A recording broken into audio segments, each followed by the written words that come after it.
This is the BMW 4 Series G22, the one with kidney grille that looks like beaver's teeth. Subscribe so you don't miss fauna and car trivia.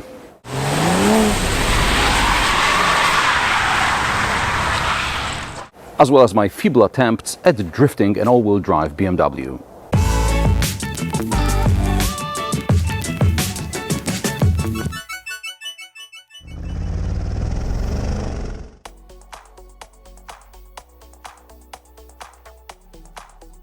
The BMW 4 Series is a car formerly known as the 3 Series Coupe.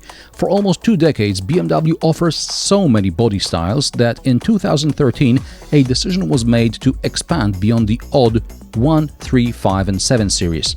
And that's without going into details, because the Z4, the X6 and the 6 Series and earlier the 8 Series were present as well. Basically, it was a mess that needed reorganizing. I recall complaining that the G23 series doesn't look too different from the F30 and it doesn't stand out. Well, I need to be more careful what I wish for. The G22 4 Series was supposed to look distinctive, and the designers certainly didn't disappoint in that department. Out of a 54-page long press release, 8 pages are devoted to the evolution of the kidney grille. In the pictures, the new 4 Series looks like a caricature of every BMW ever made, and I was among the thousands of people joking about it. However, compared to the in-your-face 7 Series or X7 grilles, the 4 Series grille looks surprisingly coherent in the flesh. BMW makes references to the 328 Touring Coupe and to the E9. Both were powered by straight-six engines, like this M440i. Something you may not know about beavers. They are the largest rodents in Europe. However, the biggest rodents in the world are capybaras, which inhabit mainly South America, and they also have teeth like this grille. As far as the BMW model range is concerned, in the future all new models are supposed to have an individual interpretation of the kidney grille, and the 4 Series is an inspiration for the upcoming i4 EV, a 4-door coupe of sorts. The 4 Series lost the gills, which appeared first on the 3 Series Gran Turismo and grew with every new model. However, over time they lost their aerodynamic properties and were often fake for the sake of looks. Here there's only a crease where the gills would have been. The side profile is clean and simple. It's plain to see how long the wheelbase is. At 2,851 mm, it is actually 1 mm longer than the Ford Mondeo, or Fusion for you guys stateside. Interestingly enough, the 420d xDrive has the lowest ground clearance at 126 mm. The M440i xDrive has 129 mm ground clearance, which is 1 mm higher than the Mondeo. The 4 Series is almost 5 cm lower than the 3 Series and has 2 cm wider rear track. In the back, you see fake air outlets on the sides and the black diffuser with chrome exhaust tips, which do let exhaust fumes pass through, so they are fake only in the sense that they are not physically connected to the actual exhaust. I'll tell you about the interior later. Now let's go and drive this thing.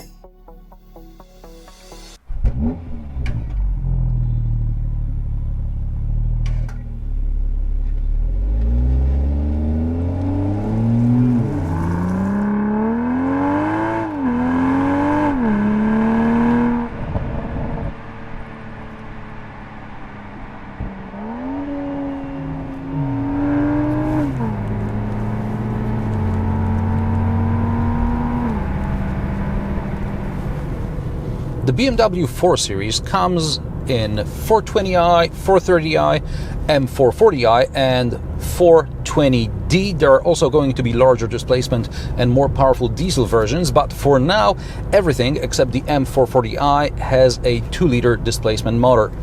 The M440i is a 3-liter straight-six with a twin-scroll turbocharger and xDrive all-wheel drive. You can specify the 420d rear-wheel drive or all-wheel drive. The power ranges from 184 horsepower for the 420i to 374 in the M440i.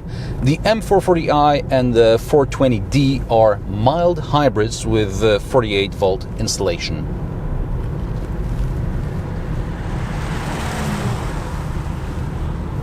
The mild hybrid shuts the engine off during coasting, which helps save fuel. BMW claims the M440i is supposed to use around 7 liters per 100 kilometers combined. That's somewhat optimistic, as I averaged just below 8 on the dual carriageway. On the other hand, that's still better than the PHEV X3 I drove for more than 2,000 kilometers across Poland recently. I know the X3 is larger, heavier and less aerodynamic, and PHEV is good mainly for the city, but I want to make a point that large displacement engines can be relatively frugal even at motorway speeds. The mild hybrid has automatically adjustable flaps in the grille. Depending on the situation, this improves aerodynamics or engine cooling. Of course, there are other efficiency boosting measures as well. For example, in the mild hybrid, there is no start and stop off switch. The computer shuts the engine off when it deems it efficient. The only way to bypass it is to drive in sport mode. And while we're on the subject of drive modes, let's talk about the M440i performance. BMW promises 0 to 100 km per hour in 4.5 seconds. I checked. In comfort mode, I got 4.8 seconds 0 to 100 km per hour and 2.8 seconds 80 to 120 km per hour. In sport mode, without launch control, I got 4.2 and 2.8 seconds respectively. And last but not least, with launch control, I got 4 seconds 0 to 100 km per hour. That's half a second better time than what BMW actually claims.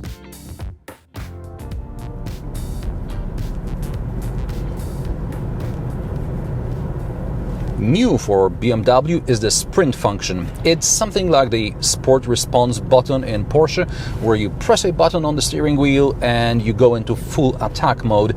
This is useful when you need to overtake without taking your eyes off the road and hands off the steering wheel.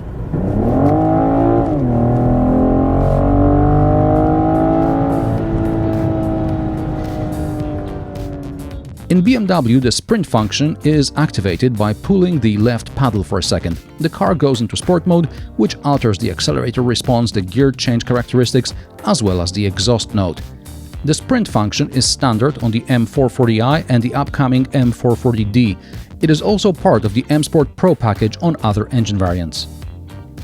As standard, the BMW M440i Coupe has ABS with DCS, which work with the all-wheel drive system, as well as a limited-slip M Sport diff, cornering brake control and dynamic braking control as well.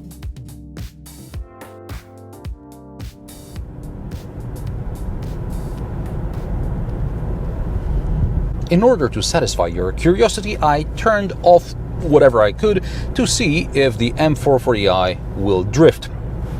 Okay, maybe I was a bit curious as well.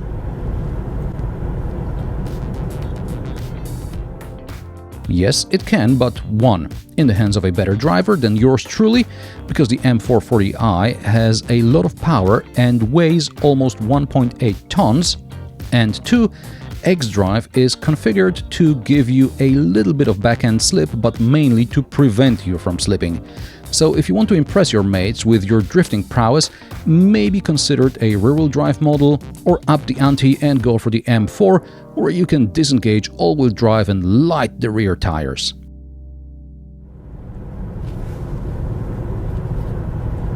This 4 Series gets, among others, adaptive cruise control with traffic sign recognition. There is no lane change assist, which I enjoyed so much in the X6. I'm not sure whether it's an option or a regional restriction. Depending on the situation, you can turn on stimulating or relaxing car care mode. The former plays dynamic music and blows cold air, and the latter does the opposite to calm you down. I also get the impression that the M440i brakes are set for spirited driving, where you are likely to brake harder. During normal driving, the brake pedal is very hard, and once you start braking, the hazard lights come on too early. Like, well, now they didn't for some reason, but generally speaking, they do. Like on other BMWs, also here you really need to step on it to get the sheer driving pleasure out of the 4 Series. Driving this car to the shops will not feel special, you need to have the right sort of road for it. And in order to get to the right sort of road, you'll have to deal with the stiff suspension and hard seats. I get it, it's a sporty coupe which needs to be stiff, it needs to have hard seats with good lateral support, but even with the side bolsters adjusted, I feel the seat isn't tight enough for my fat butt.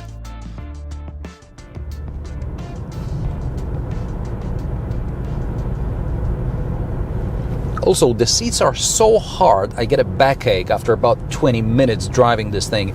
I spent all of last week driving the X3 for 300-400 kilometers every day, and at the end of each leg of the journey I felt fine. The M440i is nowhere as comfortable. Also, the soundproofing seems to be not as good as in the X3. Maybe it's because I'm sitting closer to the ground, or maybe the glass is thinner. It is also possible that the X3 hybrid I was driving was quiet by design, whereas the sporty M440i is more about sound, about the experience, so I can even set the level of the sound enhancement if I want to.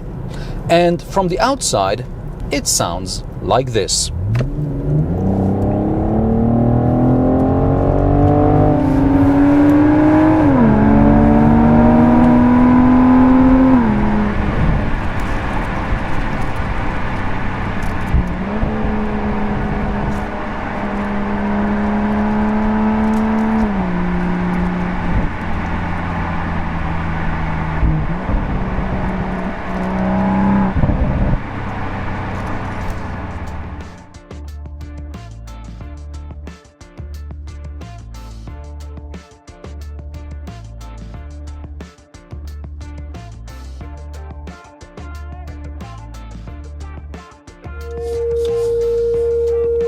I'm currently trying to reverse, and as you may see, there is my suction mount here with the camera. We were just filming the exhaust, and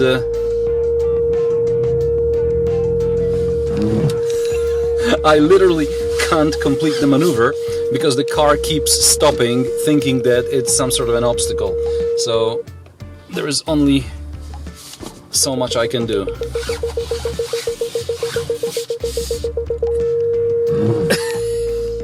For a coupe, the 4 Series interior is well laid out. I complained how in the 8 Series Grand Coupe I didn't have enough space for most basic things. Here I have decent sized storage under the armrest, more place for my phone, bigger door pockets, only the glove box remain on the small side. And I don't like that the phone cabbie is behind the cup holders where I can forget the phone or spill the drinks on the phone. Speaking of the phone, the BMW M440i can be opened and launched with a phone like the 8 Series, however here I can do it with an iPhone as well. Earlier it worked only with some flagship Samsung phone, which was ironic because most BMWs still don't have Android Auto. In the back of the 4 Series, even I don't have sufficient headroom. I'm 175 centimeters tall, but with the driver's seat set to my driving position, I have some legroom to spare. There is an armrest with 2 cup holders. Those small side pockets are big enough for, I don't know, a cat's toy, but the cat is not amused.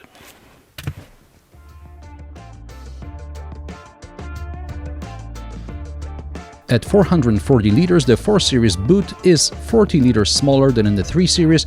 There is no spare wheel, but there are 2 shopping bag hooks and levers to fold the back seat. The backrest splits 40-20-40. The boot can be opened and closed with gesture. There is also a separate button to lock the car. Price of the BMW 4 Series start at €45,000 for the 420i. The cheapest diesel cost €47,000. The M440i starts at 65 grand, and with options, which are pretty modest for a press car, this example costs about €80,000. In early October 2020, Tesla announced it dissolved its PR department because everybody talks about Tesla anyway. I get the impression on a smaller scale BMW did something similar with the 4 Series. It's neither a bad car or a great car, it's very good. But thanks to the beaver teeth grille, everybody is talking about the 4 Series. And what do you have to say about the G22 4 Series? Let me know in the comment section below. If you like my sarcastic, down-to-earth and possibly mildly amusing car reviews, join me every Friday at 3 p.m. Central European Time. Also consider subscribing, as this helps me with the YouTube algorithm. Thanks for watching, and I will see you in the next one.